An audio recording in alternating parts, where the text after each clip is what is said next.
अभाविपचं आंदोलन सुरू आहे। अभाविपचे कार्यकर्ते आज नागपूरच्या आंदोलनाच्या वेळेस आक्रमक होताना पाहायला मिळाले।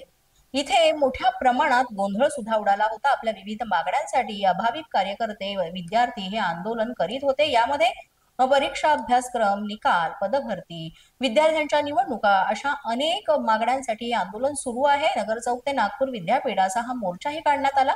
अखिल भारतीय विद्यार्थी परिषदेतर्फे नागपूर विद्यापीठावर हा मोर्चा काढण्यात आला होता। रविनगर पासून हा मोर्चा सुरू झाला होता। विदर्भातील तसंच नागपूर विद्यापीठामध्ये येणारे जे सर्व जिल्हे आहेत त्या जिल्ह्यातील विद्यार्थी या संघटनेचे कार्यकर्ते आहेत ते सगळे इथे उपस्थित होते।